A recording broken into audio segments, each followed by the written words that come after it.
जय हिंद। मैं शमशाद आलम। हिंदुस्तान के मशहूर टीचर अवध ओझा सर आम आदमी पार्टी से त्याग पत्र देने के बाद वो मीडिया के सामने आए और बयान दिए। पता बयान उनका क्या रहा कि भाई अगर मैं नहीं बोलूंगा तो मैं मर जाऊंगा, इसीलिए मैं राजनीति से त्याग देता हूं। आज के बाद मैं राजनीति नहीं करूंगा और मैं राजनीति में खुश भी नहीं था। अब मैं राजनीति को छोड़कर मैं खुश हूं, क्योंकि राजनीति में जब पार्टी से आप जुड़े हुए होते हैं तो आपकी एक आने की गाइडलाइन होती है कि आप ये नहीं कह सकते हैं, आप वो नहीं कह सकते हैं। आपको जो पार्टी की तरफ से बताया जाएगा वही आप बोल सकते हैं। अगर आपको पार्टी बोली कि भाई इस विषय पर नहीं बोलना है तो आप नहीं बोल सकते हैं। अगर पार्टी बोला कि इसी विषय पर जो है कि आपको बात रखना है तो फिर आप उसी विषय पर बात ही रख सकते हैं, दूसरा आप अपने मन की बात नहीं कर सकते।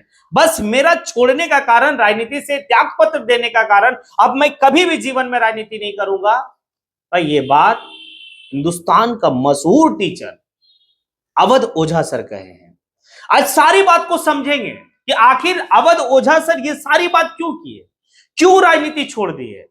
भाई राजनीति में पढ़े लिखे लोगों को आना चाहिए, ये बात खुद जो है कि अवध ओझा सर कहते हैं। अवध ओझा सर कहते हैं कि जब तक जो है कि पढ़े लिखे लोग राजनीति में नहीं आएंगे तब तक भारत का दशा और दिशा नहीं बदल सकता है। लेकिन आखिर वो पीछे क्यों चले गए? उनको रहना चाहिए था। उनको जो है कि भाई देश की डेवलपमेंट में अपना जो है कि योगदान देना चाहिए था। सदन पहुंचकर सदन से जो है कि भाई नियम कानून बनाना चाहिए था, क्योंकि उनकी जो बातें होती है ना, काफी तार्किक बातें होती है। वो जब अपनी बात को रखते हैं, अपनी बात को जब बोलते हैं तो उनका एक छोटा छोटा मीम भी बहुत ज्यादा जो है कि वायरल होता है। आखिर छोड़ क्यों दिए? तब चलिए समझिए। दरअसल बात यह है कि भाई अवध ओझा सर जाने जाते हैं बोलने के लिए। अगर वो नहीं बोलेंगे ना तो फिर कुछ नहीं है। वो पढ़ाते कैसा है ये भाई बात की बात है, लेकिन वो बोलते बहुत बेहतर है। ये बात हिंदुस्तान का हर एक लोग जानता है कि किस तरीके से भाई, कि उन्हीं का कहना था किसी भी अधिकारी या किसी भी नेता के पास जाओ और अगर वो कुछ वर्क कर रहा है और आप कुछ कहने के लिए गए हैं और वो अगर कह रहा है, वो अपना आने की पेपर में वर्क भी कर रहा है और आपको बोल रहा है, कि भाई आप बोलिए क्या काम है, तो आप मत बोलिए। आप उनको आप मतलब वो जो व्यक्ति गया है वो तो या उस अधिकारी को कहते डीएम को, या तो आप अपना काम कर लिया तो मेरा बात सुन लीजिए। ये सारी ज्ञान जो है ना अवध ओझा सर दिया करते थे। लेकिन अवध ओझा सर जब से जो है कि भाई पार्टी पॉलिटिक्स में गया, वो आने के आम आदमी पार्टी को भाई वो ज्वाइन करने के बाद वो चुनाव लड़ते हैं, चुनाव हालांकि हार जाते हैं। ये जनता जो है ना नहीं समझ पाती कभी कभी। हाँ, बिहार में भी केसी सिन्हा देखे ना, वो केसी सिन्हा भाई बिहार का 10th और 12th के बच्चे जो है उनके लिखे हुए किताब पढ़े, लेकिन वो चुनाव हार जाते हैं। विपिन सर वो चुनाव हार जाते हैं। लेकिन अभी एक वो विभा देवी है भाई, विधानसभा अभी बिहार का जो है कि मतलब 18वीं सत्र का पहला दिन था, शपथ ले रही थी। शपथ भाई बढ़िया से ले भी नहीं पाई, टो के भी नहीं पढ़ पाई। वैसे व्यक्ति को जनता जो है चुनाव जिताकर सदन भेज देता, लेकिन केसी सिन्हा को नहीं, विपिन यादव सर को नहीं, अवध ओझा सर को नहीं। भाई अवध ओझा सर बहुत कुछ सोच समझकर राजनीति ज्वाइन किए थे। वो शिक्षा का मैं भाई अलग जगाना चाहते थे, शिक्षा में बहुत कुछ सुधार लाना चाहते थे वो, लेकिन जनता ने उन्हें नकार दिया।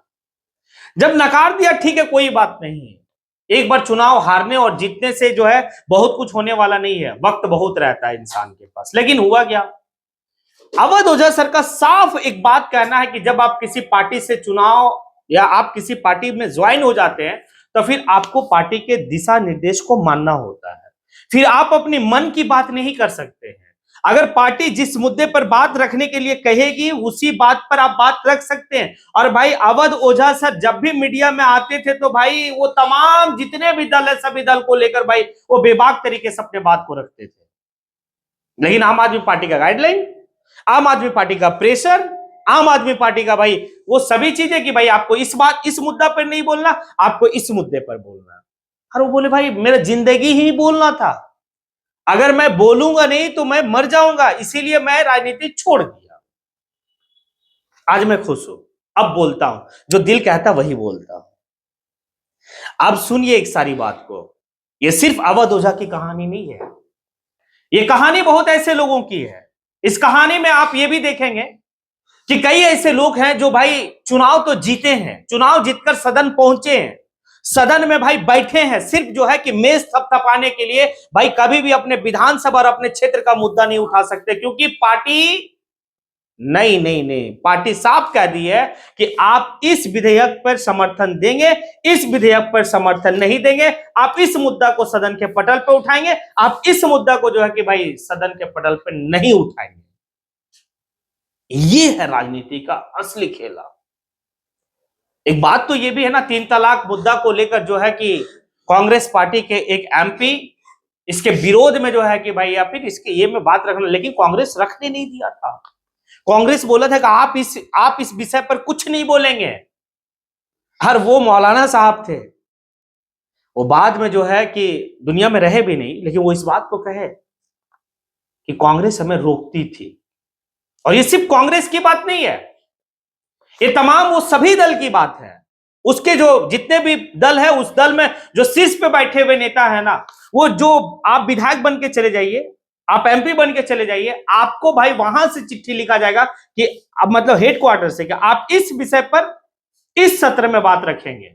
आप अपनी मन से बात नहीं रख सकते, नहीं रख सकते। तभी तो एक बात समझिए ना, एससी के लिए रिजर्व सीट रहता है, एसटी के लिए रिजर्व सीट रहता है, उसके बावजूद भी एससी और एसटी की भला नहीं हो पा रही है।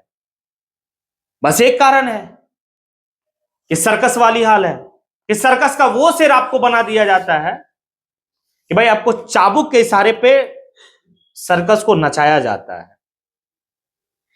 खुला सर्कस मतलब खुला शेर राजा होता है।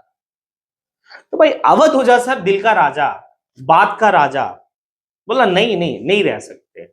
और इसी तरीके से बहुत ऐसे लोग हैं, पार्टी से त्याग देना पसंद कर दिए वो, लेकिन बंदिश में रहना पसंद नहीं किए। बंदिश में रहकर बात को रखना, बंदिश में रहकर पार्टी का गाइडलाइन को मानना। हाँ ठीक है, कुछ ऐसे विषय है जिस पर जो है कि भाई हम बात ये कर सकते हैं, लेकिन कुछ ऐसे विषय है, यहां तक बात होती है कि अगर आपके समाज की बात होती है तो आप अपनी समाज के हित की भी बात नहीं कर सकते, क्योंकि पार्टी मना बोल रही है।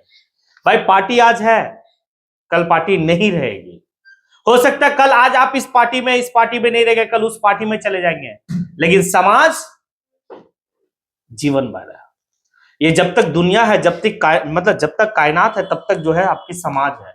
और आप समाज के साथ खड़े नहीं है, बस एक वजह से, और वो वजह पता है कि आपके पार्टी के शीर्ष लोग आपको भाई दिशा निर्देश देते कि आपको इस समाज के साथ रहना या इस बिंदु पर बात करना है। ये सारी बात को देखकर जो है कि अवध ओझा सर जो है आम आदमी पार्टी से इस्तीफा देकर अब मन का राजा बन गए।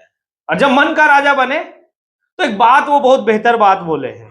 उनसे जब सवाल पूछा गया था उत्तर प्रदेश में क्या अखिलेश यादव 2027 में सरकार बनाएंगे, उनका जवाब बड़ा तार्किक था, बहुत बेहतर था। अगर आप चाहेंगे कि हाँ इस बिंदु पर वीडियो बनाए हम, तो फिर आप कमेंट बॉक्स में आके जरूर कमेंट करें कि हाँ अखिलेश यादव के बारे में अवध ओझा सर क्या कहे। आप पूरा डीपली वीडियो बनाइए, मैं आगे का वीडियो इसके ऊपर बनाऊंगा। इसी के साथ मैं अपनी बात को यहीं पे समेटता हूं। जय हिंद।